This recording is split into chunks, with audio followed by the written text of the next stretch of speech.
This is the Dollemore Daily, and I'm Jesse Dollemore.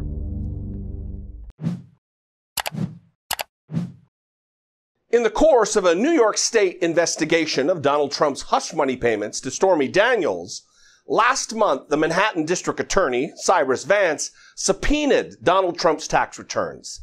8 glorious years worth of them.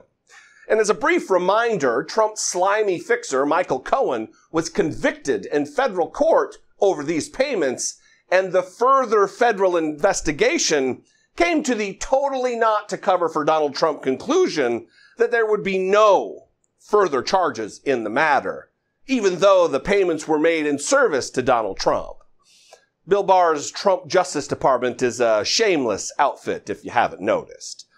Anyway, last month, Cyrus Vance opened this new state investigation concerning whether or not the Trump Organization lied and illegally listed its repayment for this $130,000 cost to Michael Cohen as legal services or anything other than a campaign expenditure, which would be a violation of the state law in New York.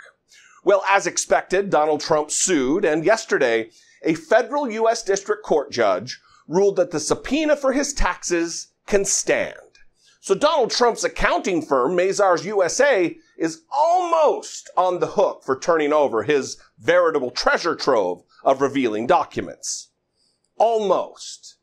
You see, Trump's desperate legal team immediately appealed this decision to the Second Circuit Court of Appeals, which has stepped in and granted Donald Trump an emergency stay, which means that Mazars USA doesn't have to do anything until an expedited review is completed, where a court panel looks at the facts of the case and makes a decision. At issue is an untested legal argument from Donald Trump's lawyers.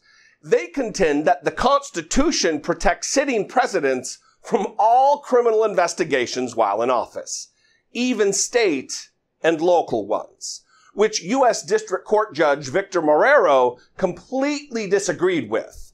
According to the Associated Press, U.S. District Judge Victor Marrero emphatically rejected Trump's attempt to keep his financial records under wraps, calling the president's broad claim of immunity from all criminal proceedings extraordinary and an overreach of executive power at odds with the Constitution. It is the legal equivalent of Donald Trump's claim that Article 2 of the United States Constitution gives him the power to do whatever he wants. Then I have an Article 2 where I have the right to do whatever I want as president, but I don't even talk about that. It's a thing called Article 2. Nobody ever mentions Article 2. More importantly, Article 2 allows me to do whatever I want.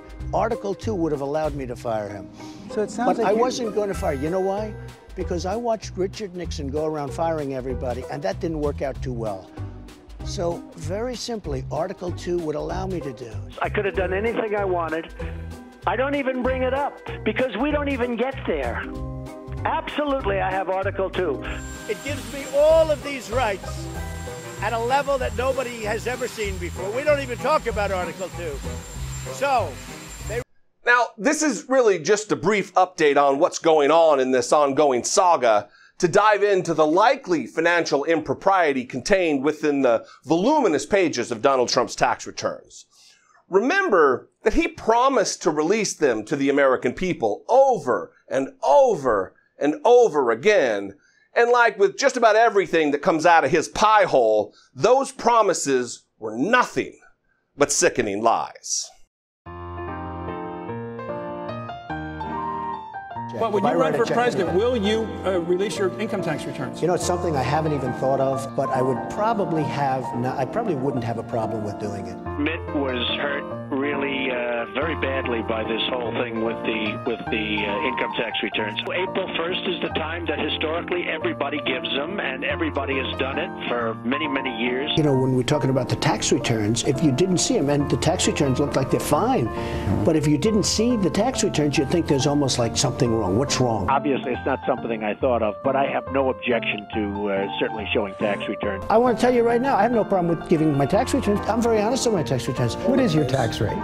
I'm not going to say it, but at some point I'll release it. But I pay as little as possible. I'm very proud to tell you. Your tax returns, when are we going to see them? I'd say over the next 3-4 months, we're working on it very hard, and they'll be very good. The audio and the transcript are out there on YouTube, that you would release your tax returns. True. Are you going back on your No, I'm not. commitment? First, I want to release my tax returns, but I can't release it while I'm under an audit. We're under a routine audit. I've had it for years. I get audited. And obviously, if I'm being audited, I'm not going to release a return. Question, why not release the tax returns that aren't involved in the audit? Because it's a link. Do you with pledge to releasing do the it tax before the returns. election? Excuse me, sure. If the audit is finished, I'll do it as fast as the audit is finished.